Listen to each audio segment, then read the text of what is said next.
Welcome to Cosmic Comics, Games and Collectibles, your zen of geekism. We carry comics old and new, magazines, toys, games like Pokemon, Magic, D&D. Want Godzilla, Ultraman, Star Trek, Ninja Turtles, Funko Pops? You'll find it all here. Shop our Cosmic Sound Room and pick up a record or two. Enjoy our Comic Coffee Lounge with a cup of Sasquatch coffee while geeking out over a super cool movie on our big screen. Cosmic Comic, Games and Collectibles. Superman loves us, and so will you.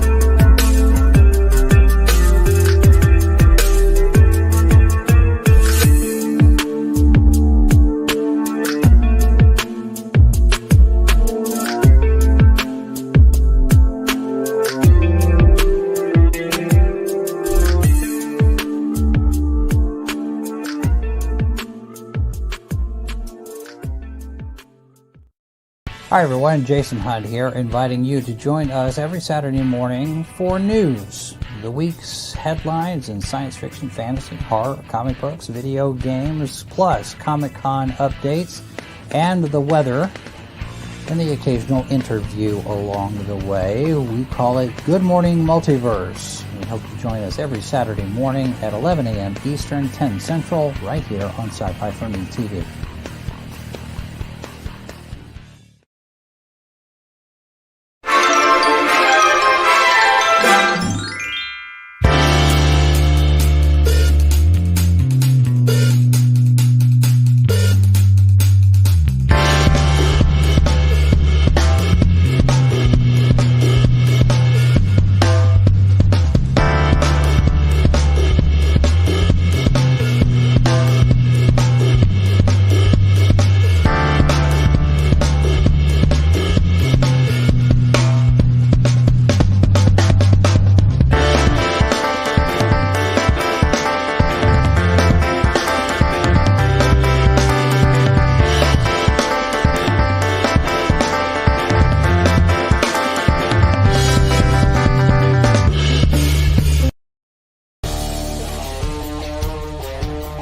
The Madness Entertainment Group presents the Madness Comic Network with original programming and additional comic-related content. Tune in and subscribe to Comic Talk with Pops Van Zandt on YouTube.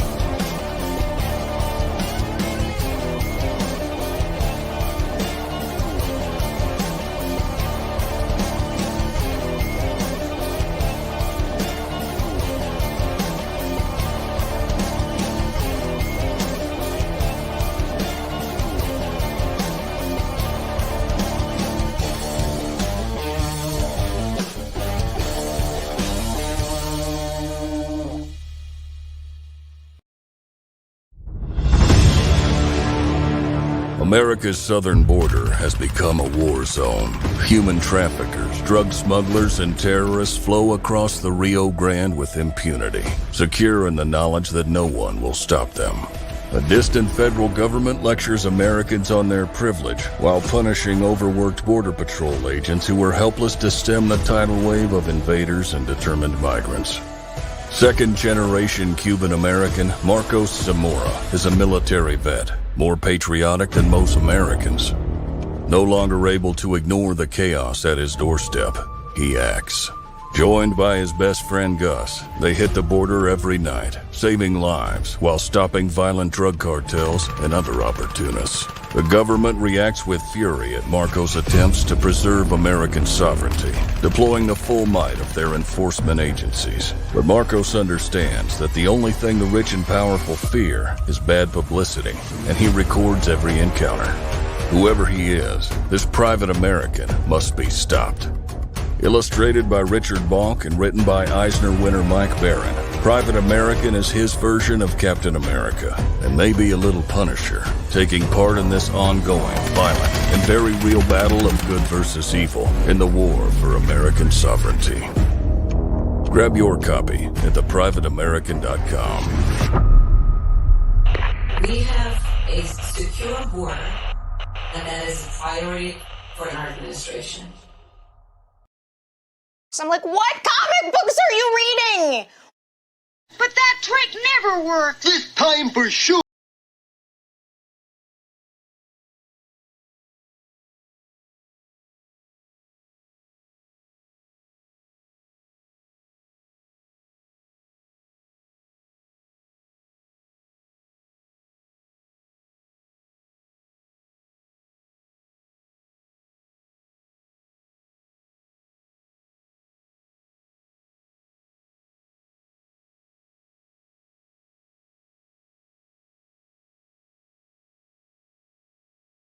Recently rescheduled night for the LCS guys.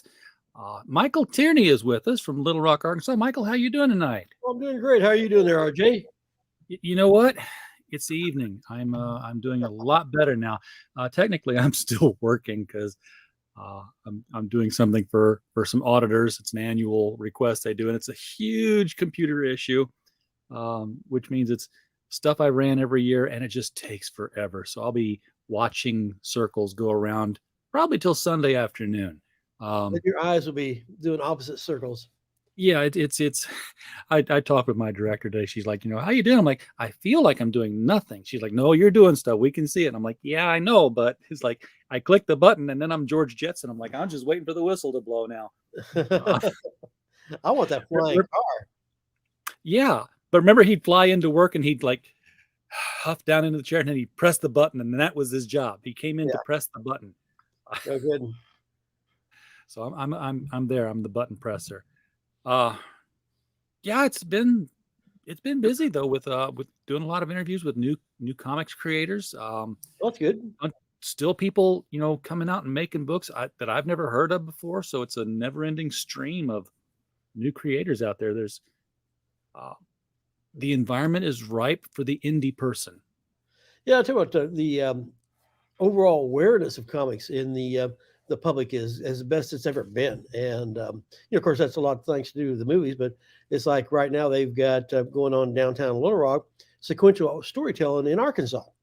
And, it's underneath the Roberts Library in the downtown library square. Right. We're just off of Clinton Avenue. And below on the bottom floor of the Roberts Library is the underground library. And they've got a gallery going on, all sequential art.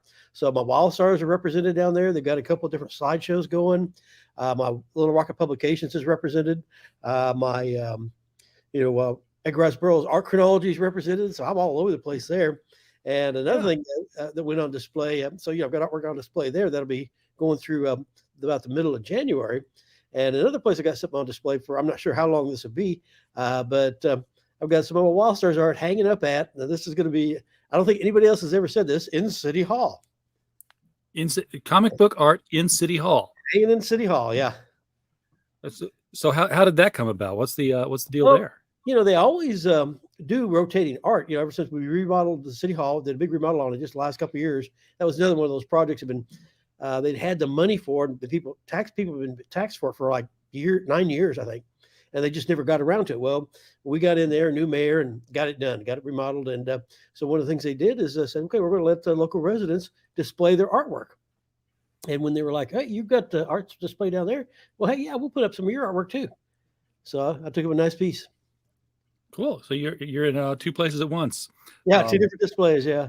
Yeah, I just ran across Mark Wheatley on Facebook. Oh yeah. I was looking at his painted covers. He's been doing some Tarzan work. Mm-hmm. He doesn't do prints, I guess, because it's just too much work, too expensive. Because he did okay, so back in the day, apparently the movie studios had approached what's her name? I can't. Marilyn Monroe. How could I forget Marilyn Monroe? Oh, yeah, Marilyn Monroe. Yeah. Yeah, they had approached Marilyn Monroe to play Jane. Yeah, I remember that. And so he drew up this image of what it might have looked like had that era's Marilyn Monroe been dressed up and sitting in a tree, and it wasn't pin-up quality, but it was beautifully drawn. Oh, it's great. Yeah, I've seen that image. Yeah, that ape's kind of like, hey, what you looking at, buddy? Yeah, so she mind back off. That's it. That would have been an interesting choice. Mark did like several different All Stars covers for me also. Well, that's exactly why I brought his name up, because I just kind of made that logical leap from you to him. I was like, I couldn't get anything in the store though. I'm gonna have to get maybe a book of his or something that'll have a cover printed on it. But yeah, he's a fantastic painter. So, oh yeah, so that's great work. So I'm like, yeah, you're familiar with the pantheon of the Batman villains, right? I mean, fairly. I mean, I'm not a bad expert, but I've sold his books for decades, so got a good idea. So do you know the backstory of Mr. Freeze? His wife is frozen, and he's trying to find a cure for her. And Right. So he's actually not a bad guy. He just goes about it in a bad way. Right. Okay. Yeah, that's gone. That's they're done with that. Okay. So in the Mr. Freeze, in the Batman special, Mr. Freeze, One Bad Day, Batman investigates into a little bit more of Victor Freeze's background. And apparently he put her there. Not because she was dying. Not because she was dying and, let's freeze you and then I'll, find a cure for you. No, because now you're not back talking me. You're not out spending my money. You're not staying out all night with your friends. I know exactly where you are now. Took away every sympathetic angle that made him an interesting a unique villain. Yeah, exactly. So now he's just, a jerk. Yeah. If you're a white guy, you're a villain. It's just you're just very shallow and one-dimensional and a bad guy overall. You're the source of all the problems. I mean, that's just the way all the entertainment seems to be going nowadays. Everyone's kind of talking about it right now, and it just seems like DC can't help but make bad decisions with their characters. Yeah. Might explain why Batman's selling so much, because they really can't screw him up, I guess. Try as they might. He's been dropping in sales steadily for quite a while now. I mean, it's kind of leveled out right now, but I'd say he's probably selling half of what he was just a few years ago, for me at least. Okay, so that brings up an interesting question then, because if Batman sales are dropping off, and Batman is still the top 50% of DC sales, is DC overall dropping off in sales? Oh yeah, like they're going over a cliff. I mean, it just they've got a few titles that still do good. It's the ongoing titles like Flash, right. Wonder Woman, Green Lantern was being made now. He'd be doing well. I hope they don't leave him on hiatus too long before they bring it back as a series, because it had a good strong following. And you go too long, people forget it. They move on to other things like, oh well, I'm done. I got that last series complete. I don't need to start another one. And yeah, they're just killing themselves. They're just all miniseries now. You don't have something around long enough to build a readership. You're just on to the next one. And, now you got to sell new people on everything. And, you just, when you got an ongoing series, you build a readership and people stay with it for a long, long time. And then you slowly add more readers. And they just don't think that way anymore. Now it's just like, we're going to go for, the quick flash in the pan, just hope hit lightning in a bottle. Yeah. Instead, you get a lot of firecracker duds. I would offer that perhaps they were like, we don't know what Zaslav's going to do, so let's not get something too long in case we have to cut it short. We can cut it. But they've been doing this long before he came into the picture. Exactly. Yeah. Yeah. So they're just. I hope they get some new direction going. They've got. I guess they've got their plan now. They've been working on it for a while. We tried a couple different ways, and apparently they got the guys. A two-guy team that's going to be run it. One guy's going to concentrate on the movies and try to give that synergy that Fiji had at Marvel. Another guy, I guess, is going to concentrate on the books and the content. Yeah. It's the same guy who did Suicide Squad and who did Guardians of the Galaxy, right. James Gunn. Yeah. So, and he's been teasing some, kind of fan favorite characters making appearances. We'll see. It'll be interesting. Did you get a chance to pop in and see Black Adam yet? No, I haven't seen it. I just now finally saw Thor: Love and Thunder. How far behind I am? No. What did you think of Thor: Love and Thunder? Its reach extent was beyond its grasp. I mean, it was trying, but it just didn't quite grasp what it was reaching for. I haven't seen it yet myself. Okay, I don't want to say anything. And I don't. I just realized that there's like a. Well, first of all, I haven't seen anything that's streamed on Disney Plus, so I haven't seen any of the Vision and the Scarlet Witch. Yeah, I haven't seen any of that either. Yeah. Yeah. So I got mine. I get it. I wait till they come out on the DVD, get them through Netflix, where I just get the disc. And which I guess things like Vision, Scarlet Witch won't. No, I don't. I guess they won't. Well, they won't go to Netflix for sure.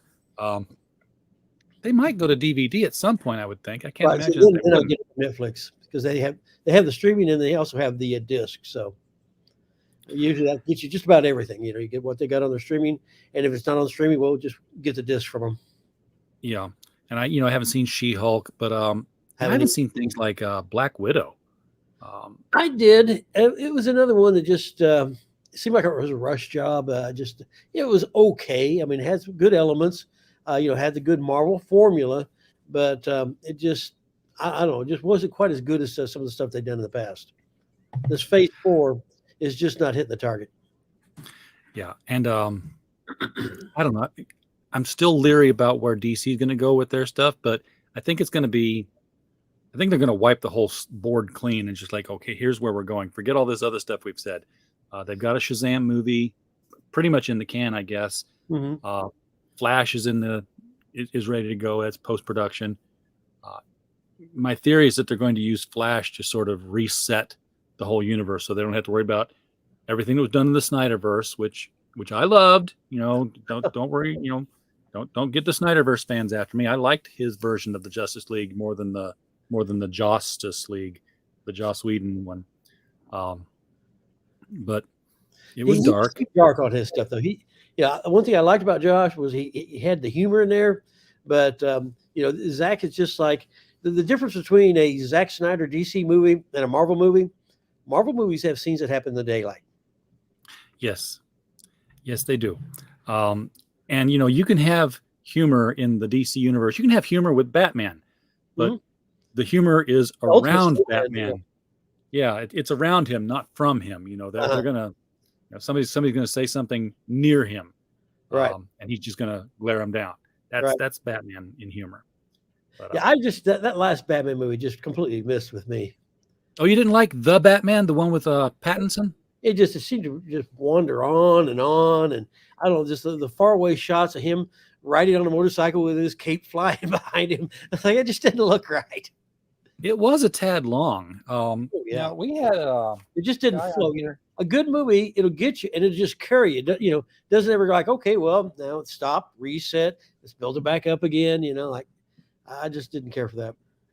There's a lawsuit going on with that movie right now too. Oh, really? Yeah, Chris Wozniak, who is he's been a penciler and inker for Marvel and DC off and on for years. Apparently, he gave a script to Archie Goodwin and Michael Uslan that was what he according to his lawsuit, point for point, the Riddler storyline in the Batman movie. Now he said, the Catwoman part wasn't there, that side plot there, but everything the Riddler was doing, being shown as this psychotic killer, bringing in an army of people, crashing the dam, that was everything that was in his story. So he's trying to sue for credit on that. I hope he gets it. Because you hate to have your work stolen. The creative theft, it's just terrible. Yeah, and I was like, I'd heard about the suit a couple of months back. And like most of Twitter, my first thought was like, well, who's this random guy who says he sent in a script and now they used it? You hear about that kind of stuff all the time. Oh yeah. But after talking with him and getting his backstory, like, oh, he wasn't just some random guy sending in a script. He was working in the DC offices. He was an artist there, and he knows these people. They know him.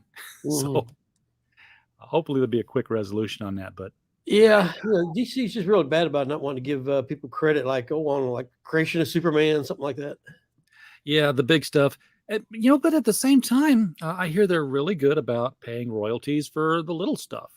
Yeah. Oh yeah. It's like the Watchmen and Dark Knight Returns are making big money because they were still paying them on the royalties based on first publication rights because they didn't have anything written in there for reprint rights, so they're still getting first print money on those.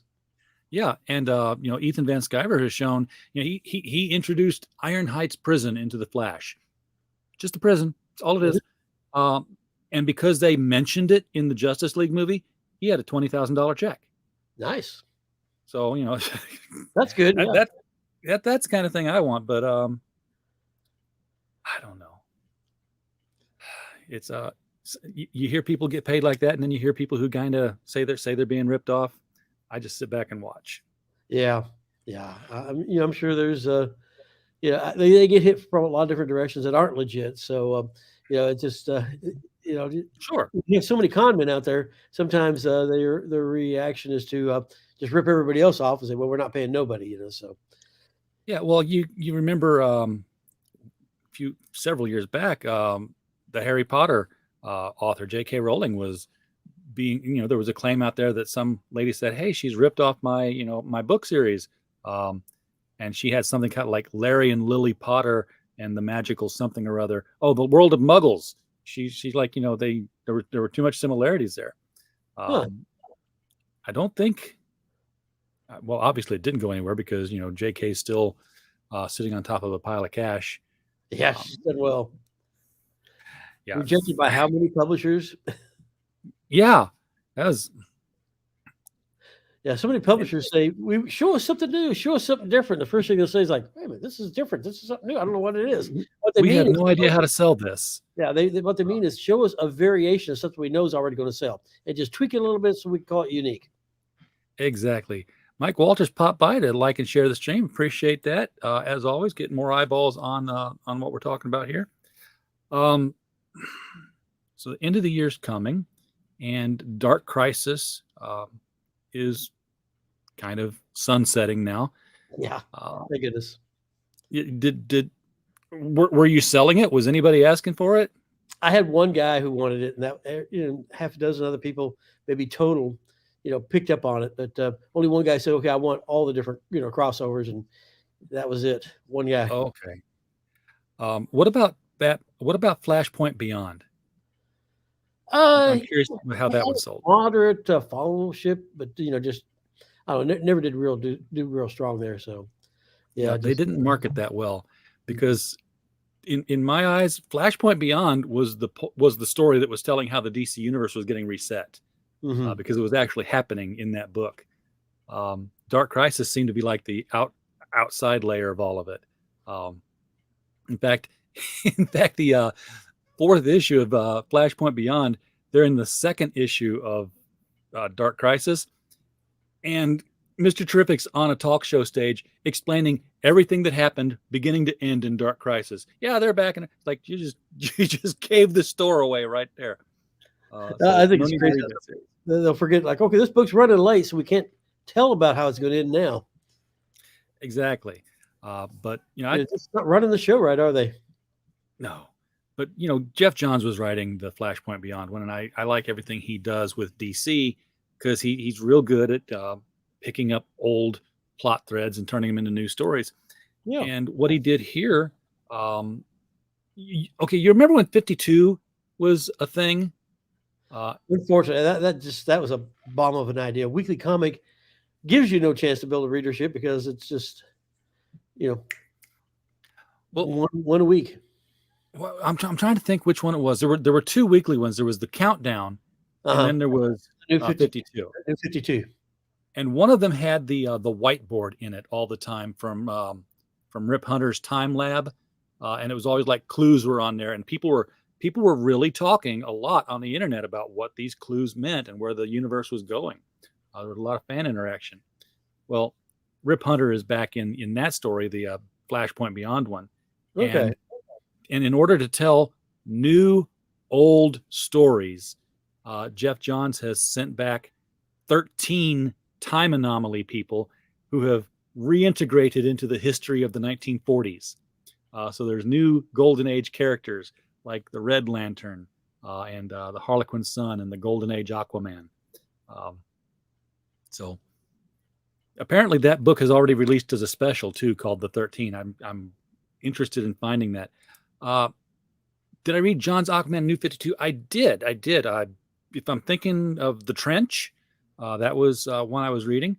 I don't know if I read all of them, but I did read a lot of them. Vincent, welcome to the show. Glad you're here. So, where was I going? I stick on DC a lot, Michael, and you probably remember when I was buying books at your store. I was not the huge Marvel guy.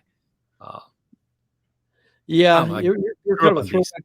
They used to, you'd have the people they bought the Marvel, wouldn't touch the DC, and you had the DC guys who wouldn't touch the Marvel.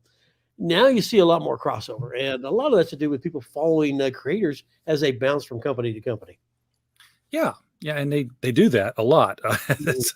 Oh yeah, Um, I was just watching somebody's doing reviews of old comics. I was Thinking Critical, Wes over there, and they were reviewing an old DC Comics Presents issue, just going through the story beats.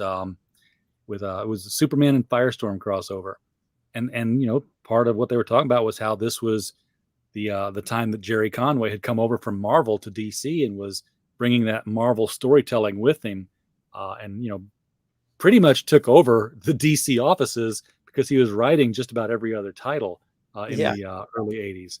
So yeah. And of course, before him, of course, you had the big one, Jack Kirby, going from Marvel to DC. yeah, that was definitely a big one. Um, Interesting you brought that up too, because tomorrow, yeah, let me get my calendar out here. Yeah, tomorrow we're going to have Bob Batchelor and Glenn. Um, I'm terrible with names tonight. Anyway, Glenn B. Fleming, and they're two authors. Bob Batchelor has written a Stan Lee biography, and um, Glenn has written the Jack Kirby biography. And they're going to get on and they're going to talk about Okay, Stan and Jack working together. And the only way we could get them to agree to it was it would be like, this is not going to be an argument about who did all the work and who didn't. So this is going to be a friendly meeting. that's good. Stan and Jack. Two incredible creators. I mean, the comic book industry today is thanks largely to the work of those two men. Obviously, a lot of other people had a lot to say about it too, but those guys were a couple of key foundation stones. Yeah, we couldn't have done it without them, and I don't know if they could have done it without each other. Mm-hmm. Oh yeah, that's some sort of anathema, I'm sure.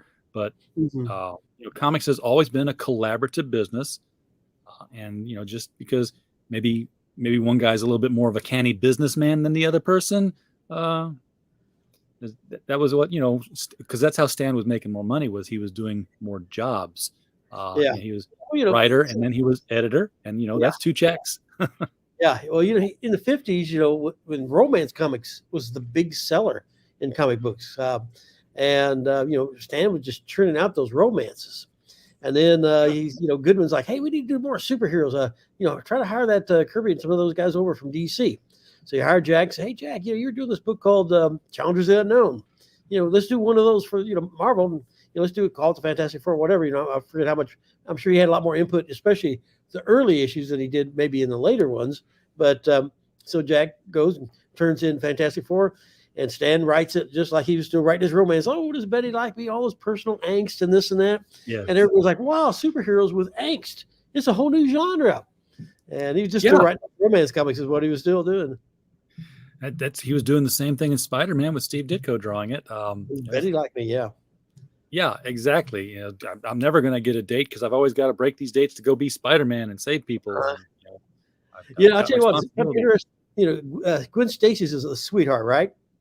Everybody always remembered Gwen Stacy as the ultimate sweetheart. Her first appearance, I forget it was number 32 or 33, and she's kind of scowling at Peter Parker, going, "He's the only one who hasn't tried to." It's almost kind of like mattress me or something like that. I forget the exact word. But I was like, wow. I mean, obviously, maybe meant something different back then. But, just like, wow, it sounds like a pretty wild girl. But today's standards, maybe the language has changed. I'm sure as it's been reprinted over the years, they probably softened it up quite a bit. But, it was a pretty wild first statement by her. I'm going to have to look that up. Mattress. Oh, here it is. Peter Parker is the only boy I've met who hasn't given me a tumble. That's it. Yeah. Which sounds like he's trying to get her on the mattress. So it was the 60s. Maybe back then it didn't mean that. Yeah, free love and all that stuff in the 60s, right? The only guy has not trying to give her a tumble. Yeah, that was it. I knew I was which was a challenge to her. So yeah. so that was the answer. You know, guys, if you find a girl attractive, ignore her.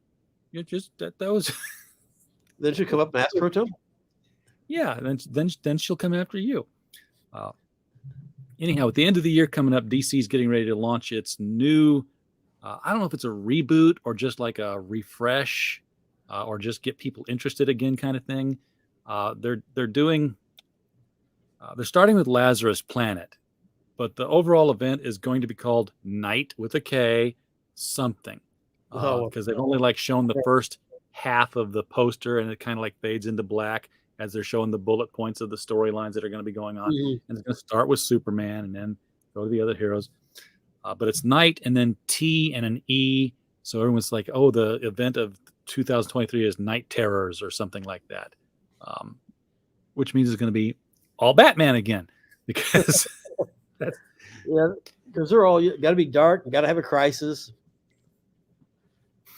And well, you know, Dark Knight's Metal pretty much assured us all that the multiverse revolves around Batman.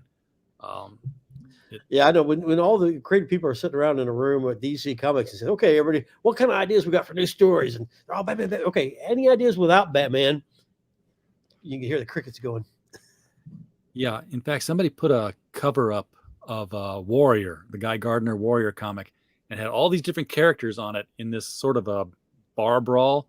And the challenge was, you know, what's unique about this DC cover from the 90s? And the answer was that with all these characters on there was no Batman. Batman wasn't there, because he was not the end all be all of all the comic books in the 90s for DC. So, you know, if you get back in the 80s, Batman, it was barely hanging on. And you know, it was not a big seller at all. I mean, it was, you know, more like Superman was the big guy. And then because, you know, the 70s movies, you know, Christopher Reeve, all that, and, you know, that'd been their top selling book for a long, long time. And then along comes the Michael Keaton Batman movie in '89. And bam, overnight, Batman shot to the top, and he's been there ever since. It was like the 60s all over again with Batmania, except it didn't fade away. It really stayed with us.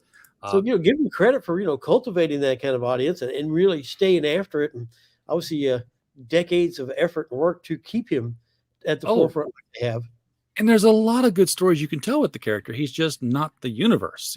There are other characters on the stage there. Vincent, first of all, thank you for your service in the Corps there, man. I appreciate that. You know, and I say that sincerely. You didn't read any DC except Batman until you got out of the Corps. So Batman is because of the movies and because of the, you know, the TV shows like Gotham, he's a gateway drug still to comics. Good way to describe it. See, Marvel, it used to be Spider-Man. Yeah. And then they just completely lost it with Spider-Man, with the whole thing. You know, there for a while, he became a dysfunctional slacker. You know, he has the power of Spider-Man, but he's not going to use it. And then the whole thing with Mary Jane, you know, it's like, well, you know, we're going to get, she was kidnapped for a year. Like, he finally rescues her. Like, okay, we need some time apart. Like, wait a minute. She's been kidnapped for a year. What do you mean need time apart? And then they said, okay, well, we don't want Spider-Man to be married anymore, but it's immoral to get a divorce. So instead of doing something immoral, we're going to make a deal with the devil. Where's the logic? And I mean, Spider-Man has just hemorrhaged readers, and he's still Marvel's top seller, but he's nothing like he used to be. And I mean, I used to have so many military men, police, you know, all over the state. And I used to ship books all around the country, all around the world is what I'm trying to say. And we lost all that business. You know, with great power comes great responsibility used to be Spider-Man's mantra. And he hasn't had that mantra in a while. Well, you know, writing Spider-Man is a great power, and they haven't given it to anybody with a great responsibility. So, you know, and, you know, I like J. Michael Straczynski, but it really took a downturn on his watch. I mean, he was a good writer, and he probably told some good stories, but he just seemed to disconnect with the readers. I can't think of anything that he wrote on the. I know he did Spider-Man. Yeah. But the only thing I think I've got of his was the 9/11 special. Yeah. And that was because of the 9/11 is why it was so popular, you know, because that was the first book to actually do anything connected with that, had that black cover. Yeah. Instant sellout, like within minutes. And you could never get more copies. And it's that is a hard to find book. You do not see that book on the market very often. I've been actually hitting the eBay market for older books, and doggone it, they've done exactly what I always said they would do when I was collecting them. They've gone up in value, Oh and, yeah, but I don't have them, so they've you gone wanna up without being in my go the other collection. way, yeah. I've been trying to hit up some Bronze Age, late Silver Age, but I guess it's the Bronze Age, the 80s, late 70s, early 80s stuff. Mhm. The DCs and the Batmans. There was a Detective 422, and I just loved the cover on it. And it was a Batgirl cover, and she's like pulling her mask off. And back then they still used word balloons on the covers. And somebody sitting in a chair is like, "This is no surprise. I've always known you were Batgirl." And of course, it's Jim Gordon, her dad, that she's revealed this to because she's going to quit being Batgirl and run for Congress. That was the episode that happened. That thing went up to over $100. I'm like, you're way out of my price range for a comic book now. Yeah. Yeah, the collector's market's really escalated quite a bit here in recent years there. I remember, about 20 years ago, I made a mistake of writing an article for a comics and games retailer magazine. And I was selling pulps like for $5, 30s and 40s pulps. And you used to be able to pick them up so cheap. And, I told everybody, I said, listen, this is a great companion product because we're selling old pulp comic books, old pulp science fiction adventures, and this, that you can pick up cheap. And, it's kind of appeals to the similar audiences. And all the stores in America not only did that, but they started buying them like they were golden age comics. And the prices of the pulps just went sky high. Couldn't find them anymore. So the I pulps remember you had a whole shelf full of pulps in your store there. Oh yeah, I used to always keep a big supply of them, and then I just couldn't buy them anymore. Those pulps that I was selling for $5 a pop, now they're probably all like $50 a pop, if you can even find them for that price. Yeah, I got a $5 one of Amazing Stories. I've got it in my collection somewhere, and I remember picking it up because it had a Ray Bradbury byline on it. So I was like, this is a first printing. It is first print Ray Bradbury is basically what it is. Oh yeah, and me, I always try to have a very good selection of diverse things and multiple revenue streams going into the store, and and try to carry things you just couldn't find any other places. Yeah, and of course the covers were like, oh yeah, nobody takes the care to do covers like that anymore. Comic books covers. Yeah, yeah, and and yeah, they were lurid. They were trying to get them in to buy them. Brightly colored, and a lot of jungle girls and women in apparel tied to rockets, usually tied up in some form or fashion and needs to be rescued. Needs to be rescued. It was beautiful stuff. I'd like to find. I was looking at one. I was going to get a print of it, and then I never did get it. So I don't know what I changed my mind about. But I don't know. It was some sort of Venus. Wasn't there a comic or a pulp called Venus Comics or something? I don't remember one by that, but obviously had a lot of pulps that took place on Venus, Mars, and all the different planets. It was probably that. Yeah. I remember it was like all these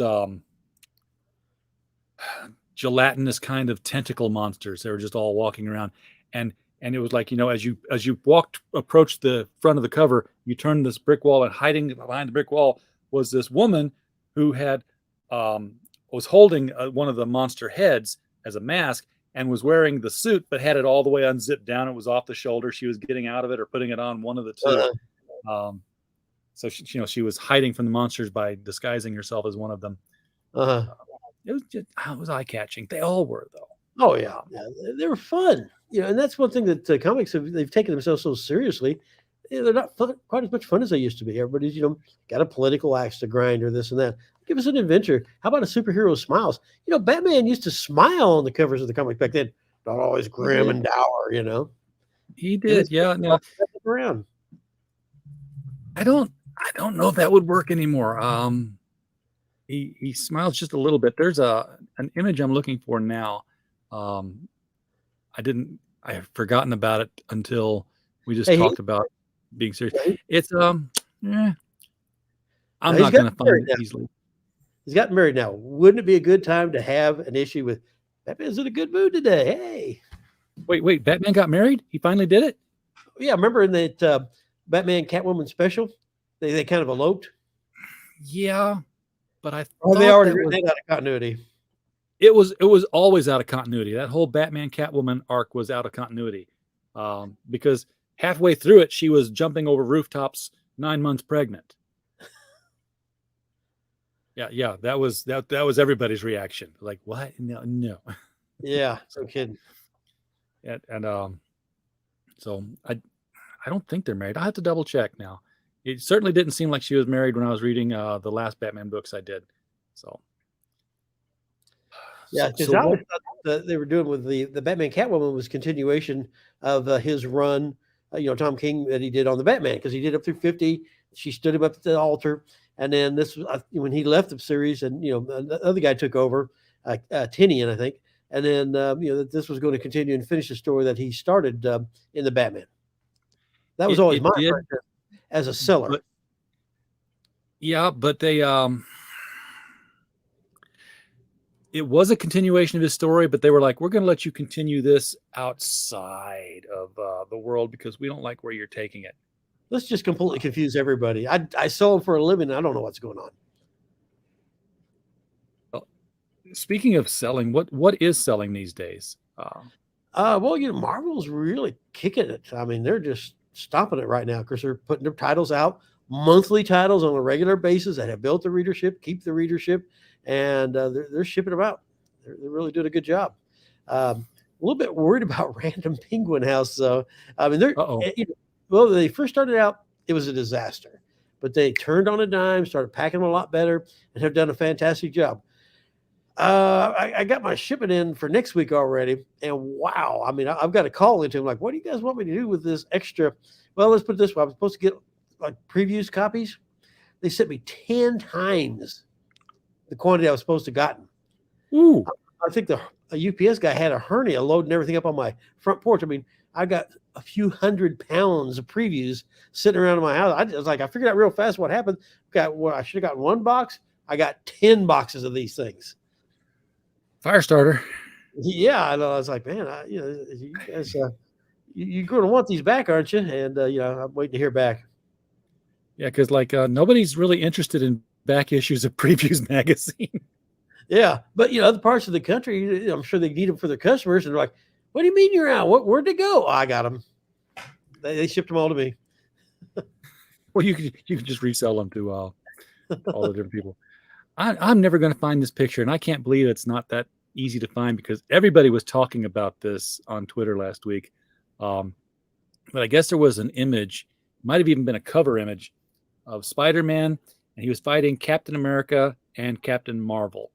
And this is the Carol Danvers Captain Marvel. And he's webbed her in the face. And it didn't land like, when he used to web crooks in the face, it was like, the cross hatching in the big cocoon. Mm-hmm. No, this looks like he's thrown white spatter over her face. And people talked. They were like, how disrespectful. This was a horrible thing to do to Carol. I thought it was funny, but I'd like to see the image. So I'd have a proper reaction because I'm not sure to be aghast or just laugh at it. I've got to find it. Spider-Man shoots Carol Danvers in the face with web. Come on, Twitter. Don't let me down. Well, while okay. If anybody in the chat knows where it's at, just point me to it. I know you can't put a link, but I'll copy and paste the link because I've got to find this image and show it again. Well, while you're searching for that, I'll kind of update you on my projects. Yes, because it's been a month, so it's been a busy month. I'm working on that Robert E. Howard art chronology, which is a sequel to the Edgar Rice Burroughs chronology I did. Well, a couple of weeks ago, I wrapped up the second one. The first one was all on the pulps.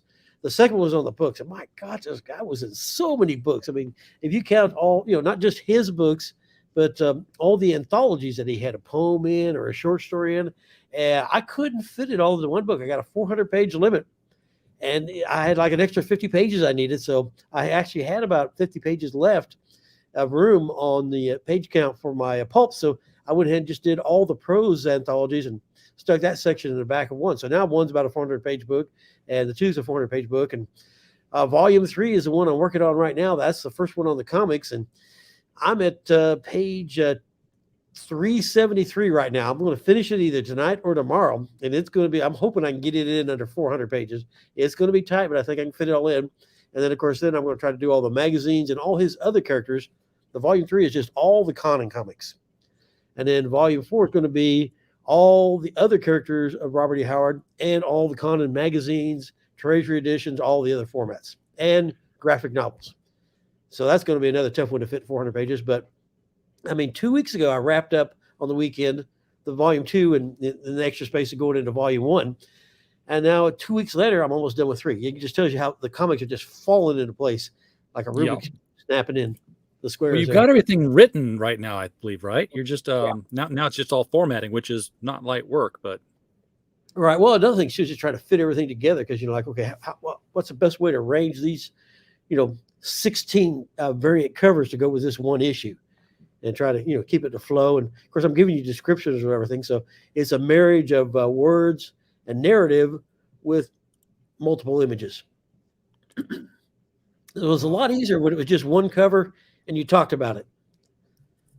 But it's tricky, but it's falling together well. And the reason I'm flying so fast and was able to assemble an entire book just like in 2 weeks is I figured out some shortcuts on InDesign. So good. That was something I'd never used it before, until 2 months ago when I first started working on this.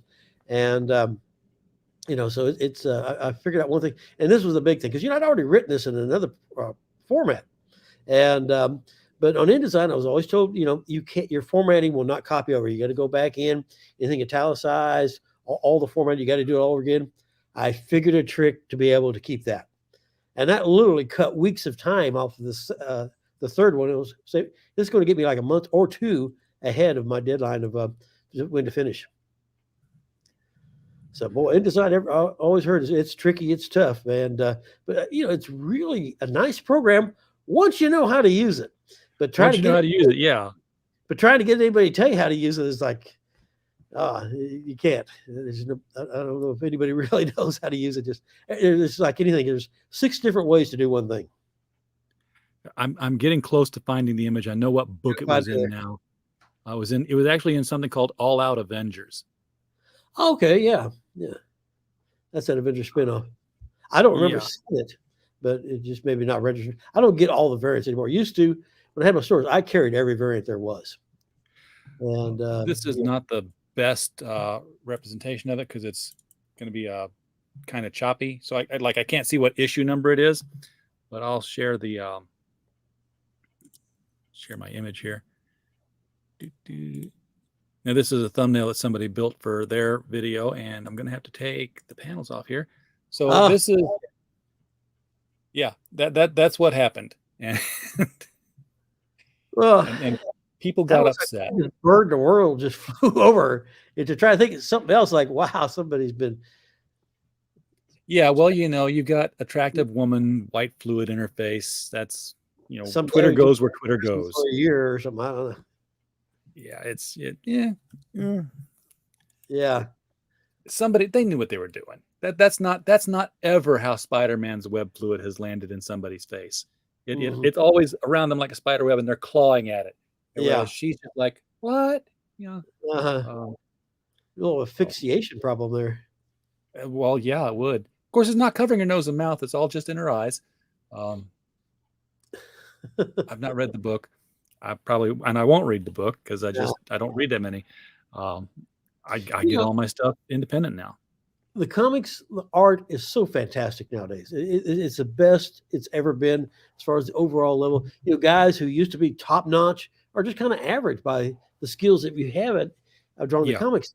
But just the content just doesn't connect. And I'm not saying that they are doing bad stories. They just don't connect with the readers anymore. They just they've lost that core thread of it's the anti-hero. You just I'll be watching shows sometimes. I'm like, I don't care about any of these characters. I don't, there's no personal connection on them. And I think that's what's happened is a lot of readers have lost the personal connection with the characters because now that's considered old fashioned to have a noble hero. Right. And that somebody's doing a show on this right now, right this very minute, in fact, talking about, are good guys boring, and they're talking about Captain America and Superman. Mhm. And I know that their whole premise is that, what makes the stories challenging isn't that these characters are inherently good and just like, Dudley do right all the time, Mhm. but in the struggle to do good and be the good person when it's so much easier to not. To actually live to a code and uphold it, and to sacrifice, to stay true to your values and morals. Those would be interesting and compelling stories. Mhm. Yeah, well, just you're losing the personal connection. It's kind of like going back to and I don't want to give anything away on since you haven't seen it yet about the Love and Thunder. Oh, But and I won't, so don't worry about it. you are gonna see, okay, I mean, one of the threads was Jane Foster, and the rekindling of the romance between her and Thor, and Yeah. I thought it was just done really ham-handed. I mean, it was something that could have been a lot more poignant, it's like I was watching one of the in the gag reels and the deleted scenes. And, one of the better scenes was, he's like, no, look, using that hammer is killing you. You need to stay here. And then one of the original plot line they were going to do is like, she's just going to rally off with him and you go off to meet the bad guys. And later they decided, no, we're going to keep her in the hospital bed. And then later she'll decide that, I got to go help him out. Sacrifice herself to save him as he's in need. But, they just didn't build up enough on that whole connection between him and her. And it was just more, like the joke and her trying to come up with catchphrases and things like that. And it just didn't do the personal connection and the angst of, the longing. You had Thor just kind of whine about, I don't want to get hurt anymore. So I'm just going to close myself off. And hey, damn, Jane looking pretty good. Yeah, of course. And he's lost the weight that he had in Avengers. He's no longer fat Thor. Yeah, and they had a lot of good humor in there. It's like, I'm sure you've seen in the ads where Zeus by Russell Crowe just flicks his clothes away. And so you flick too hard because there he's standing naked in front of all the gods. Well, in the movie, the good scene was, he's like, and you others, of course, you got, Jane Foster and Valkyrie, they're all hiding in robes. Like, should I flick? Are you going to reveal yourselves or should I flick your costumes? They were like, oh, hold on, no, they were ditching those robes as fast as they could, so they didn't get the same treatment that Thor just got, stripped naked in front of everybody. So I thought that was funny. That's yeah. It had naked's always funny. Yeah, but it's like and I was thinking about this, talking about role reversal in movies. It's always the girls who get naked. Right. Well, this time it was the guys who get naked. The girls like enjoying it, and then like, oh wait a minute, no, we don't want to go there. And the threat of it was there. Right. So it kind of reversed what normally happens in the movies, and and the girl's like, no, we don't want to go there, and I like Natalie Portman. I thought she was great and did a good job with the role, but it just, like I say, the reach, it just didn't quite grasp what was going to it. It could have been, because she died at the end of it, so maybe kind of. It's Marvel. You never know. Yeah, watch all the way till after the ending credits, and we'll go from there. Yeah. So, but can you? Since you're not going to watch it, I'll just go ahead and say it. And if anybody out there, if you haven't seen it yet, hold your hands over your ears because alert. Yeah. So because here's the question: can you come back from Valhalla? I'm sure you can. It's just another place now. Exactly. Yeah, it's another realm, another level. So it's where she can come back. So maybe she's not dead after all. Because if you're a good writer, you can always figure out a way to find a way back. Yes. Now, of course, to be totally caught up, you're going to have to go see Wakanda Forever. Yeah, I haven't seen that one. I don't go to the theaters. I'm just not a theater guy. I have no idea what that's even about, other than the fact that Riri Williams, Ironheart, is going to be introduced into the show. So, as you can tell, I've got a pretty big living room with a sky vault. Those are skylights in the background, and over here on that wall, it's just I've got like a huge blank wall, and on this side, I've got my projector, and I have a movie screen, like a theater movie screen, where I can watch. There you go.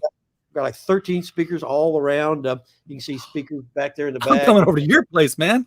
I got speakers over here. I got speakers everywhere. I mean, it's a better experience than you get at the theater because you control the projector and you control the sound. And So I just wait until they come out on the disc and watch them. And of course, I learned a long time ago, don't buy the disc, because that Wolverine movie, that last one, Wolverine movie they made, like I bought it. It's like, I'm not buying them anymore. I'm gonna get a subscription with Netflix. I'll just rent them and watch them that way. And then if it's something I really like, like a Bond movie or something like that, I'll go ahead and buy it. Like I did buy the Doctor Strange multiverse Multiverse of Madness. Yeah, there you go. I was forgetting the name. But the first one that they did, that's just a fantastic movie on 3D, because I got 3D too. Oh. And that movie, you got to see that in 3D. And the ending credits, because they do a lot of special effects on the 3D credits, and it's awesome. The two best 3D movies I've ever seen are the first Doctor Strange, and when he's fighting those ethereal battles, where there's astral cells are fighting, it looks awesome in that one. And the other one, Avatar, that is an incredible 3D movie, and they just goes back a ways. Yeah, and they knew how to make it look right, and nobody else has really ever equaled them again. Of course, they're finally coming out with that sequel. Finally, yes. Yeah, and it's gonna be like, it's part of a series of books. I'm like, or series of movies. I'm like, Cameron, how long do you think you're gonna live, man? Well, apparently he made them all at one time, and so they'll just start popping now. Oh, everything's in post production. They're just cleaning it all up and putting in effects. Okay, right. That's one way to do it, I guess. Yeah, just wait for the technology to catch up. Yeah, kind of like when they did the Back to the Future 2 and 3, just made them all in a row. Well, let's not hope the second one, when it comes out, doesn't bomb, because they're like, what are we going to do with these other ones? We already made them. We're going to release this third one come hell or high water. It may go direct to DVD. Yeah, with Back to the Future, be like, gosh, it'd be nice if there was something we could just like send it to people's houses on, because we weren't even at VHS level then. Yeah. And now it's like, if they made it, they just put it on, just direct to DVD. Oh no, like the technology, it was like used to, a projection. The picture was awful. It was all washed out and this and that. You try to watch a football game. Well, did they throw the ball in the air? I can't tell, And now, I mean, with the high definition, the image is just fantastic. And it's actually almost a better picture of what I got at the theater there. So, and like I said, I control it. If I stand up, hey, get down in front, I can control that too. Yes. Nobody's sitting with a hat on.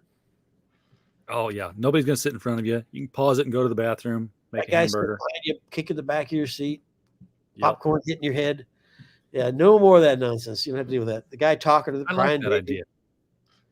Yeah, I just your unit's only like this big. As long as you got wall space, you can show it. And then I would probably even get like a pull down projector screen, just that lowered down, and that way I could hang pictures on the wall. But when I want to watch TV, lower it down and project it onto the screen. I used to have a lot of paintings of like hanging up there, but now it's just a white wall.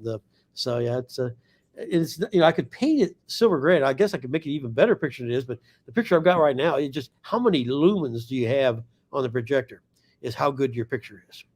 And I don't know how many lumens I got, but I'm on like my third projector, and each time the picture is like, wow, even better. I mean, and it's not that expensive anymore either. I was gonna say, what's the lifespan on a projector here before the thing burns out on you?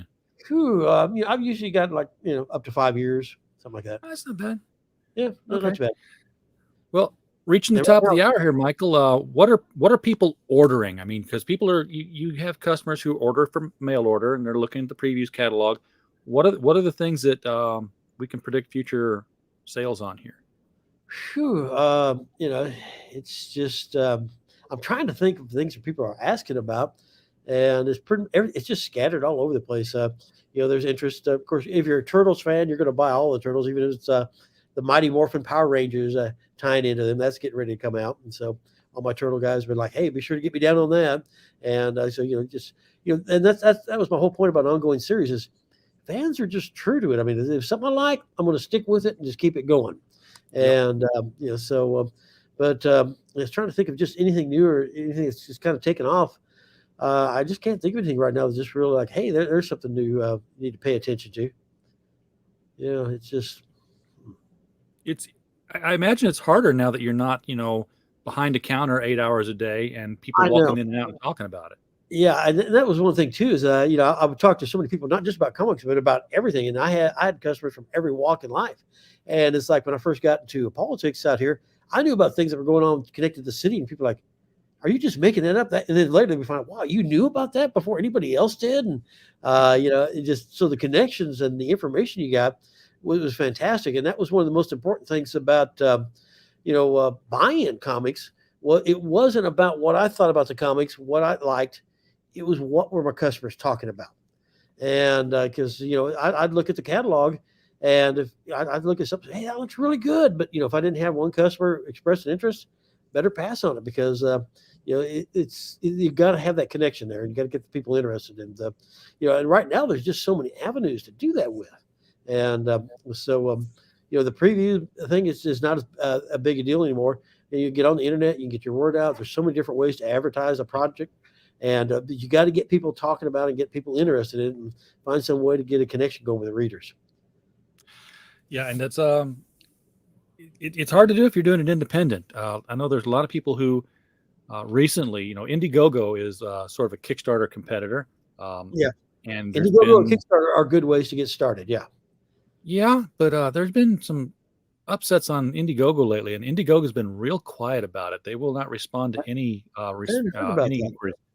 Yeah, there's been people who, there's a thing called shadow banning, and what that is like, it's on Indiegogo. If you have the link to the project, it'll take you right there.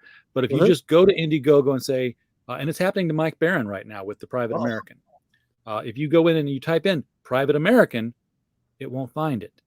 If you type in Mike Barron, it'll find everything Mike Barron did except Private American.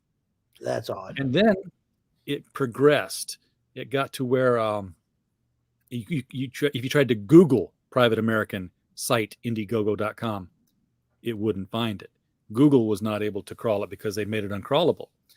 Now, one of the people who this happened to has happened to like a dozen people, real, rapid succession here. They can't be searched. You have to take them in, which really impacts the amount of money they can make. But Frog G, Voodoo Gods and Magic just finished up its run of campaigning, and it was going to go in demand, and it was set to go in demand, and it did not go in demand. It was like they canceled it. They just killed the campaign right there on the last day. They didn't let it go into the in demand phase. So something's hinky at Indiegogo, and we don't know if it's code, or we don't know if it's human doing something on purpose. But it's a story that we're following. There's been that's been going on the internet for a long, long time. It's like, have you ever heard of a guy by the name of Benito Benelli? Sounds familiar, but I don't know why. He was an Italian professor, and he was the guy who really came up with the concept of fascism that Benito Mussolini took to another level. And then Adolf Hitler followed it, and this and that. But if you look up the definition of fascism, it's just going to say it's a wing of the Republican Party now. And well, yeah, of course. Out at the left. But now it's like, oh no, it's all on the right. And the whole thing is, it's extremism. I don't care which side of the fence you're on. And if you're an extremist, that's fascism. And when you're extreme enough that you have to make people do the thing you want them to do, that's fascism. Doesn't matter what's left or right. Yeah, and I'm at the top of the Ponzi scheme, and everything flows to me. And but Benito Benelli, he's been scrubbed from the history books. I mean, if you find some old encyclopedias or things like that, well, there it's preserved because you can't scrub print. But when you go to the Google and this and that, I mean, I've even posted articles about the guy, brought him up, mentioned him on different places. Scrub, I can't even access my own comments. So there's something about Benito Benelli. It's like he will never be mentioned again because we want fascism to be identified with the Republican Party. Well, I'm going to have to look him up now. Yeah. See if you can find him. Yeah. All right. Well, Michael, thank you for spending an hour with us tonight and just talking about comics. It's, this is what I miss about stores is, just walking in and just talking about what's going on in comics. Yeah. Having the conversation. Yeah. The more people you talk to, the more things you learn about and different conversations. It's like at my stores, anything was fine to talk about, politics like that, because as long as you respected the other person to have a right to disagree with you, because, how do you know if you got a good political point unless you can defend it or you can stand up to scrutiny? And who knows, you might find out something that might change your viewpoint as you'll get better at trying to make your point, or you might change your point. You never know. And, it was fun. And, talking to all the different people, this and that. And, I do miss that. I really do. Yeah. All right. Well, again, thanks for coming on. Folks in the chat, thank you all for being here tonight. Do appreciate you. We're just a podcast falling in the woods without you. And as always, while you were here, we just hope you had a blast. Good night.